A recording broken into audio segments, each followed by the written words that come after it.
കവിത ബാലാമണിയോട് ചെയ്ത എല്ലാ തെറ്റുകൾക്കും തിരിച്ചടികൾ കിട്ടണം. എങ്കിലേ ജീവിതം എന്താണെന്ന് അവൾ പഠിക്കൂ.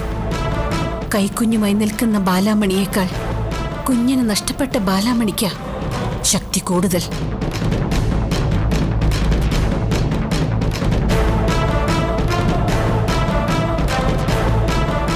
ബാലാമണിയെ അഴകത്ത് തിരിച്ചു കൊണ്ടുവന്ന് അഴകത്ത് വീട് അവളെ ഏൽപ്പിക്കണം.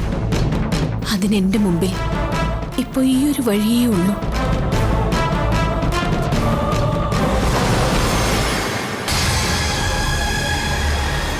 എന്ന് കവിതയുടെ നാശം പൂർണ്ണമാകുന്നോ അന്നേ തന്റെ കുഞ്ഞ് ജീവിച്ചിരിപ്പുണ്ടെന്ന കാര്യം ബാലാമണി അറിയാവൂ. അതുവരെ ഈ രഹസ്യം നീ സൂക്ഷിക്കണം.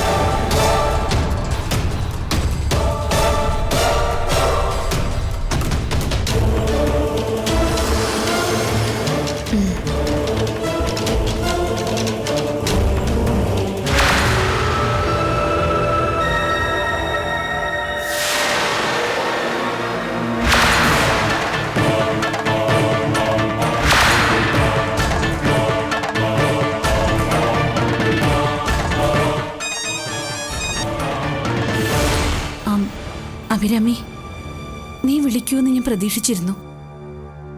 അപ്പോഴത്തെ ദേഷ്യത്തിന് ഞാനും ചിലതൊക്കെ പറഞ്ഞുപോയി. അതിലൊന്നും ഒരു തെറ്റുമില്ലമ്മേ.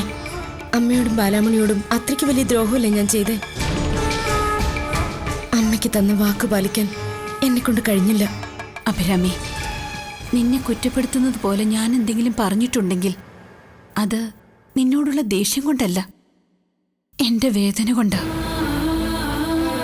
നഷ്ടപ്പെട്ടു പോയ ആ കുഞ്ഞിനെക്കുറിച്ച് ബാലാമണി പറയുന്ന ഓരോ കാര്യങ്ങളും കേൾക്കുമ്പോൾ ഈ അമ്മയുടെ ഉള്ളുരുകയാ മോളെ. എല്ലാം അറിഞ്ഞു വെച്ചുകൊണ്ട് എനിക്കെന്റെ ബാലാമണിയെ എന്തു പറഞ്ഞ് സമാധാനിപ്പിക്കാൻ പറ്റും? ഇനി ഒന്നും ഓർത്ത് അമ്മ വിഷമിക്കണ്ട. ഞാൻ തന്നെ എല്ലാ സത്യവും ബാലാമണിയോട് തുറന്നു പറയാൻ പോവാ. നീ അത് പറഞ്ഞാൽ അവൾക്കത് താങ്ങാൻ പറ്റും? അത്രയ്ക്കുള്ളു കട്ടിയൊന്നും ആ പാവം പെൺകുട്ടിയുടെ മനസ്സിനില്ല. വേണ്ട അഭിരാമി, ഇപ്പൊന്നും ബാലാമണി അറിയരുത്. കുഞ്ഞിനെ തിരിച്ചു കിട്ടിക്കഴിഞ്ഞാൽ നമുക്കെല്ലാം അവളോട് തുറന്നു പറയാം. അമ്മ അവനെ എന്നെ വിശ്വസിച്ചേൽപ്പിച്ചതല്ലേ, എന്നിട്ടും അതെനിക്ക് കാത്തു സൂക്ഷിക്കാൻ കഴിഞ്ഞില്ലല്ലോ. അഭിരാമി, എനിക്കത് അവളോട് പറയണോ അമ്മേ? ആ കുഞ്ഞും അവനെ ഇപ്പോഴും തിരിച്ചു കിട്ടിയിട്ടില്ല. കിട്ടിയിരുന്നെങ്കിൽ ചെല്ലപ്പൻ ചേട്ടൻ എന്നെ വിളിച്ചേനെ. ഇനിയും ഞാനിത് ബാലാമണിയെ അറിയിക്കാതിരുന്നാൽ അത് ഞാൻ അവളോട് ചെയ്യുന്ന ഏറ്റവും വലിയ ചതിയായിരിക്കും അമ്മേ. അതുകൊണ്ട് ഞാനെല്ലാം പറയാൻ തന്നെ തീരുമാനിച്ചു. ഞാൻ പറഞ്ഞു മാത്രമേ ബാലാമണി ഇക്കാര്യം അറിയാവൂ. ഞാൻ ബാലാമണിയെ കാണാൻ ഓഫീസിലേക്ക് പോകാൻ തുടങ്ങുക. അമ്മ എന്നെ തടയരുത്. അരുതെന്നമ്മ പറഞ്ഞാൽ ബാലാമണിയോട് ഒരു വാക്ക് പോലും മിണ്ടാൻ എനിക്ക് കഴിയില്ല. പക്ഷേ ഈ മൗനം എന്നെ നരകത്തിലേക്ക് കൊണ്ടെത്തിക്കുള്ളൂ. കുറ്റബോധം കൊണ്ട് ഞാൻ നേരെ ഇല്ലാതാവും. അതുകൊണ്ട് ഞാനിത് അവളോട് പറയാൻ പോവാ അമ്മേ. ഞാൻ നിന്നെ തടയില്ല മോളെ. അരുത് എന്നൊരു വാക്ക് ഞാൻ പറയില്ല. സത്യം എന്താണോ അത് നിനക്കിന്ന് ബാലാമണിയോട് പറയാം. നീ അത് പറഞ്ഞോളൂ കുട്ടി. നിന്റെ നാവിൽ നിന്ന് തന്നെ അവൾ ആ കാര്യങ്ങൾ അറിയണം.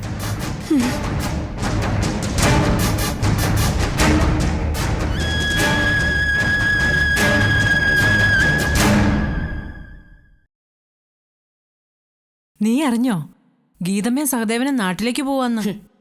പോവേണ്ടവരൊക്കെ എങ്ങോട്ടാണെന്ന് വെച്ചാ പൊയ്ക്കോട്ടെ. ഓ, അപ്പൊ ഗീതമ്മ ഇവിടെ നിന്ന് ഇറങ്ങി പോകുന്നത് കാണാൻ കാത്തിരുന്നതാ നീ അല്ലേടി? നിന്റെ മനസ്സിലിരിപ്പ് ഇപ്പോഴാ പുറത്തു വന്നത്. ശല്യപ്പെടുത്താതെ ഒന്ന് പോകുന്നുണ്ടോ? പോവാൻ നിനക്കെന്താടി ഭ്രാന്തായോ? അതെ, എനിക്ക് ഭ്രാന്ത, മുഴു ഭ്രാന്ത്. അതുകൊണ്ടാ അമ്മ എന്റെ മുമ്പിൽ നിൽക്കണ്ടെന്ന് ഞാൻ പറഞ്ഞത്. ഭ്രാന്തുള്ളവർ എപ്പോ എന്താ ചെയ്യാന്ന് പറയാൻ പറ്റില്ല. പറ്റുവോ?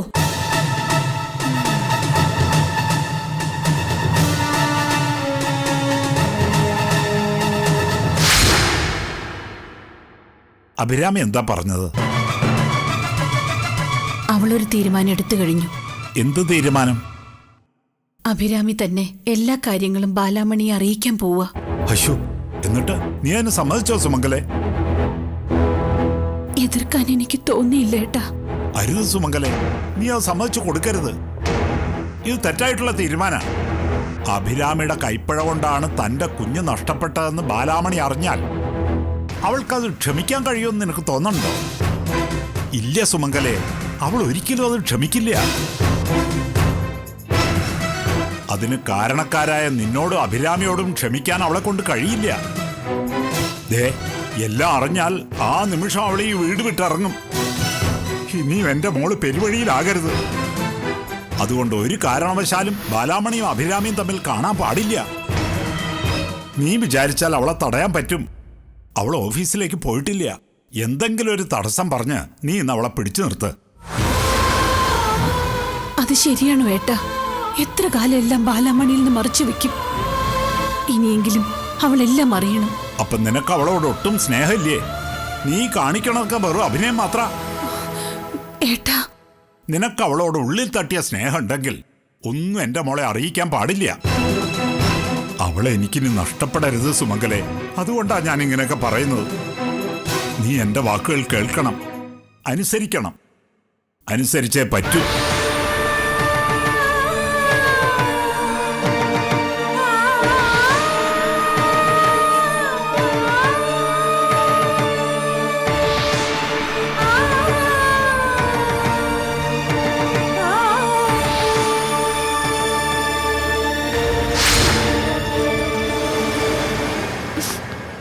എന്തായടി, അവൻ സമ്മതിച്ചോ? ആദ്യം ഞാൻ ഈ കയ്യിലെ അഴുക്കും ചെളിയും ഒന്ന് കഴുകി കളയട്ടെ. ഈ മണ്ണിൽ കുത്തിക്കളച്ച് വെണ്ടയും വഴുതനയും ഒക്കെ വെച്ച് പിടിപ്പിക്കുന്നവരെ സമ്മതിക്കണം. എന്തൊരു പാടുപിടിച്ച പണിയാ ഇത്. എടി, നീ സഹദേവന്റെ തീരുമാനം എന്തായെന്ന് പറ. അവൻ സമ്മതിച്ചോ? പറയടി, അവൻ സമ്മതിച്ചോ? പക്ഷേ നാട്ടിലേക്ക് ഞാനും കൂടെ ചെല്ലണം. ഹോ, ഇതവനെ കൊണ്ട് പറയിക്കാനാണോ നീ ഇത്ര കഷ്ടപ്പെട്ടത്? അങ്ങനെ ആ വഴി അടഞ്ഞു. ഒരു വഴി അടഞ്ഞിട്ടില്ല. എന്നുവെച്ചാ നീ സഹദേവന്റെ കൂടെ അവന്റെ നാട്ടിലേക്ക് പോകാൻ പോവാണോ? അതെ. ഓ, എന്റെ പൊന്നു ഗീതമ്മേ, നീ പറയുന്നൊന്നും എനിക്ക് മനസ്സിലാവുന്നില്ല. സഹദേവനെ എങ്ങനെയെങ്കിലും ഇവിടുന്ന് ഒഴിവാക്കണമെന്നല്ല നിന്റെ ആവശ്യം. അപ്പൊ പിന്നെ നീ അവന്റെ കൂടെ നാട്ടിലേക്ക് പോയാലോ? സഹദേവന്റെ കൂടെ നാട്ടിലേക്ക് പോകാൻ ഞാൻ എല്ലാം പാക്ക് ചെയ്ത് വെച്ചതാ. പക്ഷേ പോകുന്നില്ല. പോകാതിരുന്ന അമ്മയ്ക്ക് സുഖമില്ലാതിരിക്കുമ്പോ ഞാൻ എങ്ങനെയാ പോകുന്നേ? അതിന് എനിക്ക് അസുഖമൊന്നുമില്ലല്ലോ. ആര് പറഞ്ഞു അമ്മയ്ക്ക് അസുഖമൊന്നുമില്ലെന്ന്? അമ്മയ്ക്ക് തീരെ വയ്യാതിരിക്കുക. ഞാൻ എപ്പോഴും അമ്മയുടെ അടുത്ത് തന്നെ വേണം. മനസ്സിലായോ? ഇപ്പൊ എനിക്കെല്ലാം മനസ്സിലായി.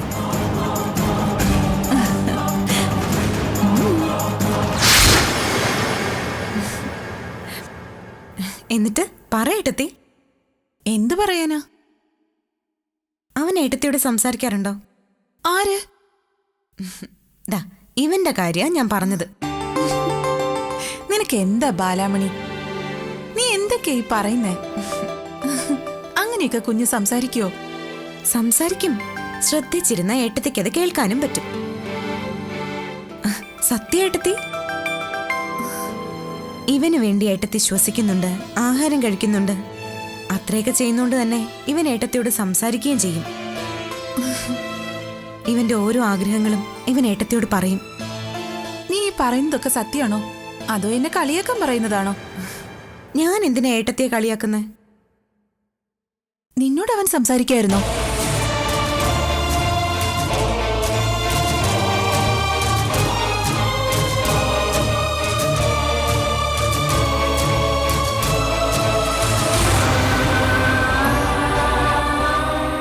ഞാൻ നിന്നെ വിഷമിപ്പിക്കാൻ വേണ്ടി ചോദിച്ചതല്ല. സംസാരിക്കുമായിരുന്നു ഏട്ടത്തി. ഒരുപാട് സംസാരിക്കുമായിരുന്നു. അവന് വേണ്ടുന്ന കുഞ്ഞുടുപ്പിന്റെ നിറം വരെ പറയുമായിരുന്നു. പോകേണ്ട സ്ഥലങ്ങൾ, ഇഷ്ടപ്പെട്ട കാര്യങ്ങൾ, അങ്ങനെ എല്ലാം അവൻ പറയുമായിരുന്നു. പക്ഷെ അപ്പോഴൊന്നും എനിക്ക് അവന്റെ മുഖം കാണാൻ പറ്റില്ല എന്നും അതിനു മുൻപേ അവൻ പോയി കളയോന്നുള്ള സത്യം അത് മാത്രം അവൻ എന്നോട് പറഞ്ഞില്ല. അത് പറയാതെ ഒരുപാട് സ്വപ്നങ്ങൾ തന്നിട്ട് അവൻ എന്നെ പറ്റിച്ചു.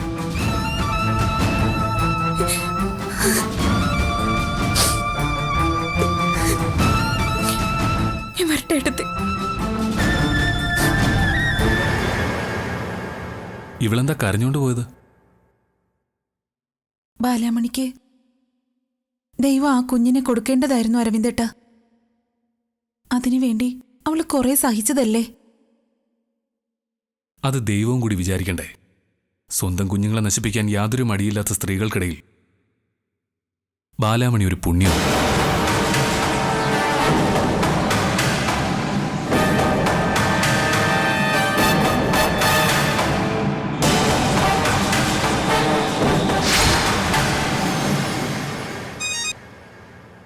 ഏട്ടത്തി എന്താ ഇത്ര രാവിലെ? നീ എവിടെയാ ബാലമണി? ഓഫീസിലുണ്ടോ? ഇല്ല, ഇന്ന് ഓഫീസിൽ പോകുന്നില്ലേ? പോണം. ഞാൻ എന്താ ഇറങ്ങാൻ തുടങ്ങുക. ഓഫീസിൽ തിരക്ക് കുറഞ്ഞ ദിവസമാണോ ഇന്ന്? എനിക്ക് നിന്നോട് ചില കാര്യങ്ങൾ സംസാരിക്കാനുണ്ട്. ഏട്ടത്തി പറഞ്ഞോളൂ. അതൊന്നും ഫോണിൽ പറയേണ്ട കാര്യങ്ങളല്ല, നേരിട്ട് പറയേണ്ടത് തന്നെയാ. ഞാൻ കരുതിയത് നീ ഇപ്പോൾ ഓഫീസിലെത്തിയിട്ടുണ്ടാവുന്ന. ഞാൻ നേരത്തെ ഇറങ്ങിയതായിരുന്നു. മൈഥിലിയെടുത്തിയോട് സംസാരിച്ചുകൊണ്ടിരുന്നോണ്ടാ താമസിച്ചത്. അല്ലെങ്കിലും മൈഥിലിയെടുത്തിയോട് സംസാരിച്ചുകൊണ്ടിരുന്ന സമയം പോകുന്നത് അറിയില്ലല്ലോ. ഇപ്പോഴാണെങ്കിൽ നാക്കെടുത്ത കുഞ്ഞിന്റെ വിശേഷം പറയാനേ ഏട്ടത്തിക്ക് നേരമുള്ളൂ. കുഞ്ഞ് മഹാവികൃതിയാ. അവൻ ഇപ്പോഴേ ചവിട്ടും തൊഴിയൊക്കെ തുടങ്ങി ഏട്ടത്തി. ആൺകുട്ടി തന്നെയാണെന്ന് ഏട്ടത്തിക്ക് ഉറപ്പാ. അതാത്ര ഇത്രയ്ക്ക് ഉശിര്. അത് ആൺകുട്ടി തന്നെയായിരിക്കും. എനിക്ക് മോനാണെന്ന് നേരത്തെ അറിയാമായിരുന്നില്ലേ? അവനും ഇതുപോലെ തന്നെ ആയിരുന്നു.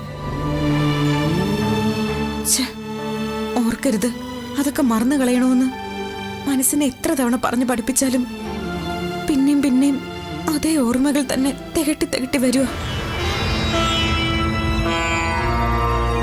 ഒരു കുഞ്ഞിനെ ലാളിക്കണമെങ്കിൽ, മകന്റെ സ്നേഹവും അമ്മയുടെ സ്ഥാനവും കിട്ടണമെങ്കിൽ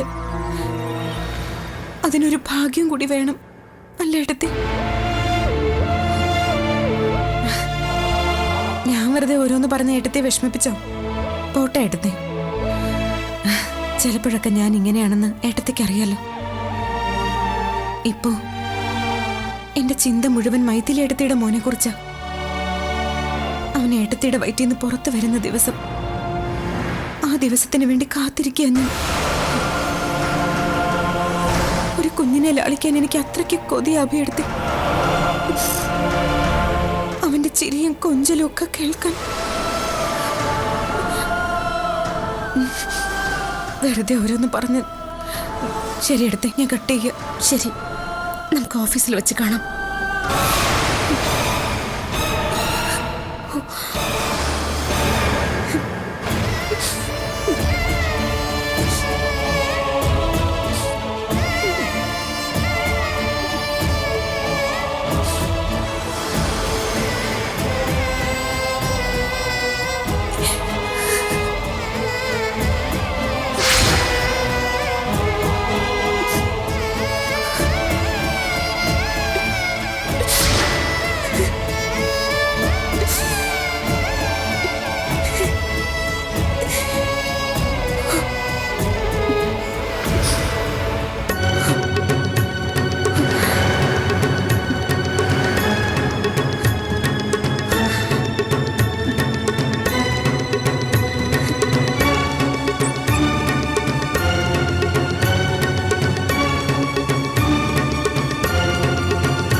അമ്മേ, ഞാൻ ഇറങ്ങട്ടെ.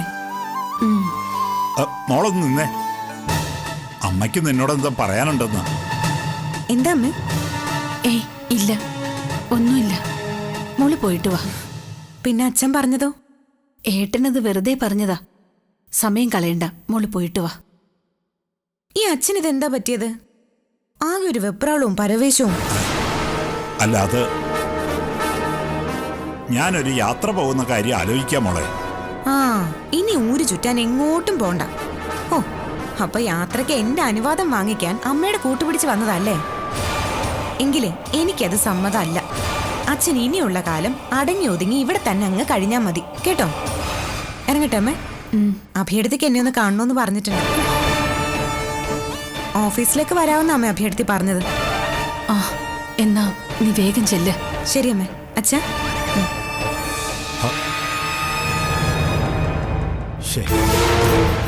നിനക്ക് അവളെ തടയായിരുന്നു. എന്നിട്ട് എന്താ നീ അത് ചെയ്യാതിരുന്നത്? മനഃപൂർവ്വം തന്നെയാ. നമ്മൾ ഇത്ര കാലവും അവളിൽ നിന്ന് ഒളിച്ചു വെച്ച സത്യങ്ങളൊക്കെ ബാലാമണി അറിയേണ്ടത് ഇന്നത്തെ ഈ ദിവസമാണെന്ന് ഈശ്വരൻ തീരുമാനിച്ചിട്ടുണ്ടെങ്കിൽ ബാലാമണി അതറിയും, അറിഞ്ഞിരിക്കും. അത് തടയാൻ എനിക്കോ ഏട്ടനോ കഴിയില്ല.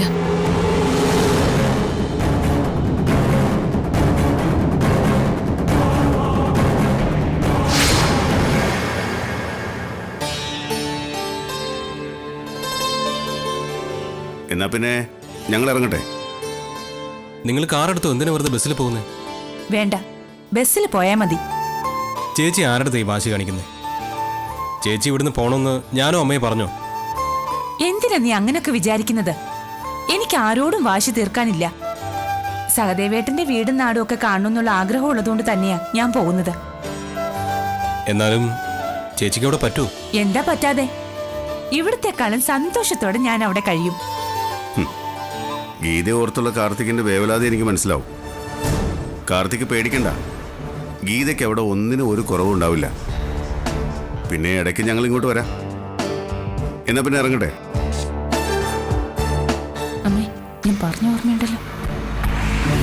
ആ, അല്ല, അഭിരാമ എവിടെ? കണ്ടില്ലല്ലോ. മുറിയിലുണ്ടാവും. ഞങ്ങൾ ഇറങ്ങാൻ തുടങ്ങാണെന്ന് അറിഞ്ഞു കാണില്ല. അഭിരാമയെ ഒന്ന് വിളിക്കേ. അവളോടും കൂടി യാത്ര പറഞ്ഞിട്ട് ഇറങ്ങാമല്ലോ. അമ്മേ, ഒന്ന് പോയി വിളിച്ചുണ്ടോ? എനിക്ക് പോകാൻ പറ്റില്ല. അതെന്താ? എനിക്കിപ്പോ തലകറിഞ്ഞു വീഴാനുള്ളതാ. എന്താ? അല്ല, സ്റ്റെപ്പ് കയറിയ ചിലപ്പോ എനിക്ക് തലകറക്കം വരുമെന്നാ ഉദ്ദേശിച്ചത്. വയ്യാത്തോണ്ട് നാക്കുകൊഴിഞ്ഞ് ഞാൻ എന്തൊക്കെയോ പറയുക. നിങ്ങൾ അതൊന്നും കാര്യമാക്കണ്ട. ഗീതച്ച് പോകുന്നതിന്റെ വിഷമ. ഓ, ആ, അഭിരാമിയെ ഞാൻ പോയി വിളിച്ചോണ്ട് വരാം. അല്ല, അമ്മയ്ക്ക് ഇന്ന് രാവിലെ വരെ ഒരു കുഴപ്പമില്ലായിരുന്നല്ലോ. പിന്നെ പെട്ടെന്ന് ഇപ്പം എന്താ പറ്റിയേ? എനിക്കൊന്നും അറിയാൻ വയ്യ മോനെ. ആ, ഇനി ഞാനൊക്കെ എത്ര കാലം ഉണ്ടാവുമെന്ന് ആർക്കറിയാം. അഭിരാമിക്ക് എന്തോ സംഭവിച്ചു. വാ മോനെ, നമുക്ക് പോയി നോക്കാം.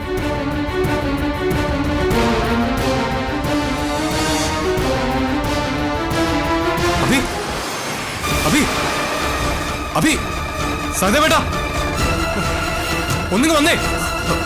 എന്താ എന്താ എന്താണ് പറ്റിയത്? സൂസൈഡ് അറ്റംപ്റ്റാ.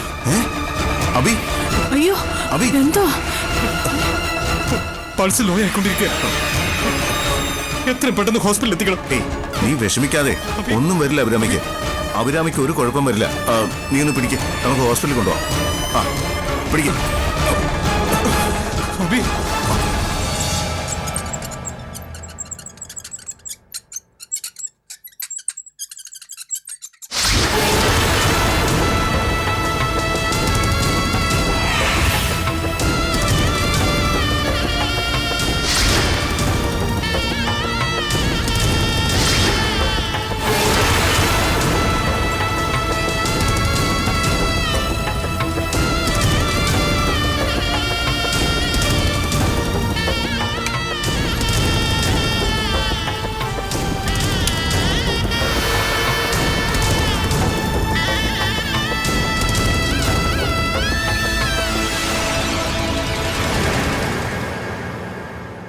കാർത്തിക്, കൺസൾട്ടേഷൻ റൂമിൽ ഇരിക്കുമ്പോഴാ നേഴ്സ് ഒന്ന് വിവരം പറഞ്ഞേ. കേട്ടപ്പോൾ വിശ്വസിക്കാൻ കഴിഞ്ഞില്ല. വളരെ എഫിഷ്യൻ്റ് ആയിട്ടുള്ളൊരു ഡോക്ടറാണ്. മനുഷ്യജീവന്റെ വില എന്തെന്ന് നല്ല ബോധമുള്ളൊരു പെൺകുട്ടി.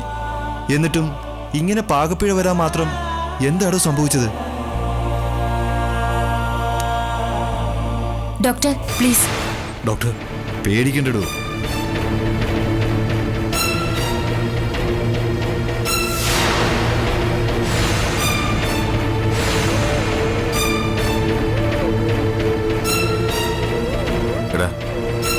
എന്നോടെങ്കിലും ഒന്ന് പറ, എന്താ നിങ്ങൾക്കിടയിലെ പ്രശ്നം?